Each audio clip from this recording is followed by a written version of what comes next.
La Belgique est un pays développé d'Europe de l'Ouest, faisant partie de l'Union européenne, de la zone euro ainsi que de l'espace Schengen.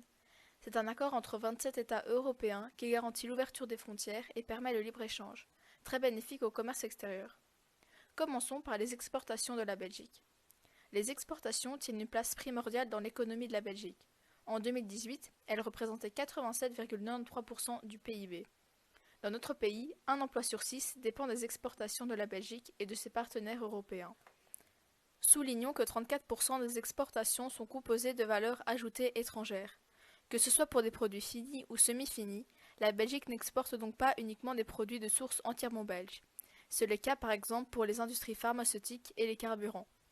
Quand ces matières premières ont des prix stables, la Belgique réussit à maximiser le profit qu'elle en tire en les transformant et exportant. C'est pourquoi les exportations indirectes sont très importantes. La Belgique exporte des produits semi-finis à ses clients européens qui les transformeront en produits finis avant de les exporter sur les marchés européens ou non. Ce type d'exportation vers les marchés en dehors de l'Union européenne concerne 196 000 jobs dans notre pays. Ses principaux partenaires commerciaux font partie du marché intérieur européen et englobent 77% des exportations. Le top 5 des clients de la Belgique est le suivant: l'Allemagne, la France, les Pays-Bas, le Royaume-Uni et les États-Unis. En 2019, 25,3% des exportations belges ont été réservées aux produits chimiques, 12,5% au matériel de transport et 10,4% aux machines et équipements. Le total des exportations de janvier à septembre s'élève à 297 milliards d'euros. Ce commerce extérieur a des avantages, notamment pour les petites entreprises. La demande sur le marché belge n'étant pas suffisante, le commerce international permet à une entreprise d'étendre sa production, d'augmenter son chiffre d'affaires et de développer ses moyens techniques par exemple. Comme sur chaque marché, il y a également de la concurrence qui pousse la Belgique à innover et évoluer. Enfin, nous pouvons dire quelques mots sur le commerce bilatéral de la Belgique. C'est un commerce qui se fait exclusivement entre deux pays. Elle a déjà eu des échanges commerciaux avec de nombreux pays africains, sud-américains, arabes, etc. Abordons maintenant les importations.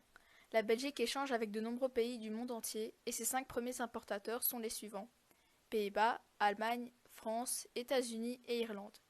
Les 3 premiers pays représentent 40,3% des importations belges de 2019 et un coût de 153,4 milliards d'euros. La Belgique importe de nombreux biens, les principaux étant des produits chimiques, qui serviront par exemple aux vaccins ou pour les médicaments. Viennent ensuite les produits minéraux comme le pétrole, dont le coût a augmenté de 22% en 2019 à cause de l'explosion de son prix, des équipements de transport, de la machinerie et des équipements pour les téléphones par exemple, et enfin du métal, dont le prix a fortement augmenté aussi.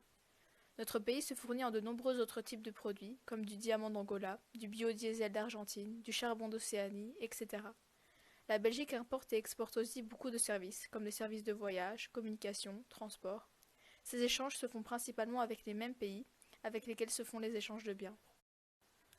Parlons maintenant de la balance commerciale de la Belgique, qui représente la différence, en termes de valeur monétaire, entre les exportations et les importations de biens et services dans une économie sur une période donnée. La Belgique exporte plus qu'elle n'importe des pays européens, africains et d'Océanie. Par contre, les importations venant de Russie, d'Amérique, d'Asie, notamment de Chine, Japon et Singapour, sont supérieures aux exportations. Au total, la balance commerciale de notre pays montre un surplus, qui était de 19,1 milliards en 2017, 14 milliards en 2018. En novembre et décembre 2018 et en janvier 2019, la balance était négative, mais a regrimpé vers des chiffres positifs en février 2019, notamment grâce à l'exportation de produits chimiques, diamants et métaux.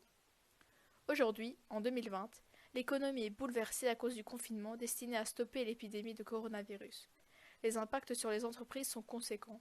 Selon une enquête auprès de 900 entreprises flamandes, les exportations sont inférieures à un tiers de leur niveau normal. En Wallonie, la baisse d'exportation est très forte aussi. L'ensemble des exportations belges devrait diminuer de 10,6% en 2020, selon les dernières estimations de la Commission européenne, mais les importations aussi. Ce qui fait que la balance commerciale devrait donc rester équilibrée. Mais les pertes pour notre pays font beaucoup de mal à notre économie.